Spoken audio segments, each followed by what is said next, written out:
Have you ever looked at a world map and wondered why some countries are so rich while others are so poor?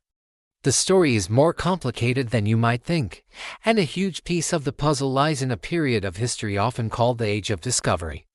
But for many, it wasn't an age of discovery at all. It was an age of conquest.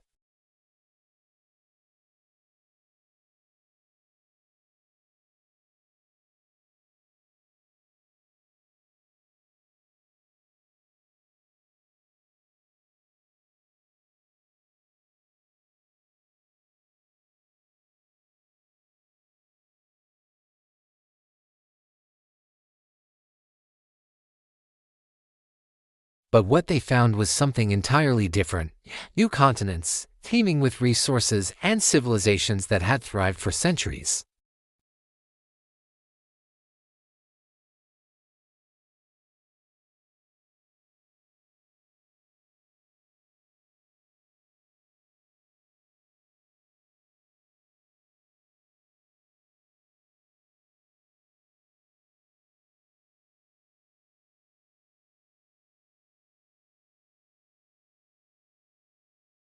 When the Spanish arrived in the Americas, they encountered mighty empires like the Aztecs and the Incas. These civilizations were advanced, with complex social structures, incredible architecture, and vast wealth. But the Europeans had advantages the indigenous peoples couldn't counter: gunpowder, steel weapons, and horses. Even more devastating, however, were the invisible invaders they brought with them: diseases like smallpox and measles. Having no immunity, native populations were decimated, with some estimates suggesting up to 90% of the population perished. This catastrophic loss of life made conquest significantly easier. The riches of the Americas, silver from mines like Potosi and gold from plundered empires, were shipped back to Europe, fueling its economic boom and funding further expeditions. A continent was being systematically drained of its wealth and its people. The story in Africa was different but equally tragic. For centuries, Europeans largely stuck to the coasts, establishing trading posts. They weren't just trading for gold or ivory. They were trading for people. The transatlantic slave trade became a monstrous enterprise.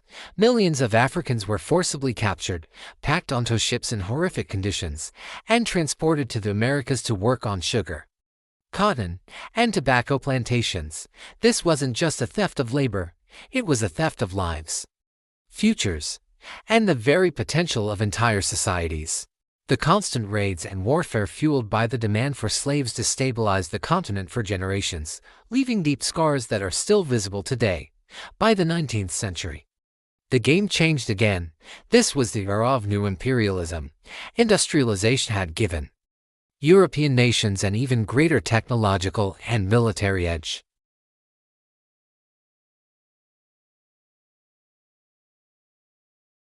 In 1884, European leaders gathered at the Berlin Conference, with no Africans present.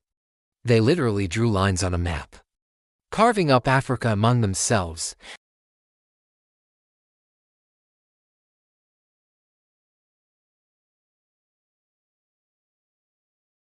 This scramble for Africa was driven by a need for raw materials to fuel their factories and new markets to sell their manufactured goods.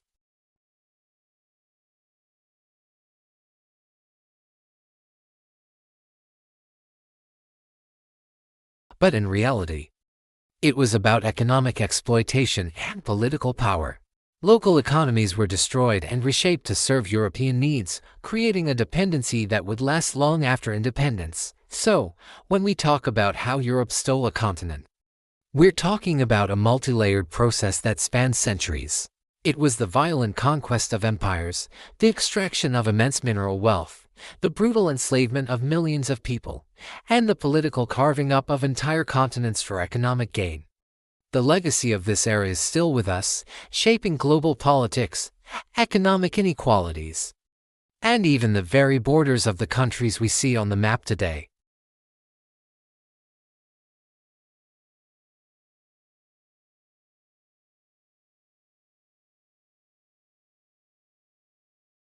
Thanks for watching.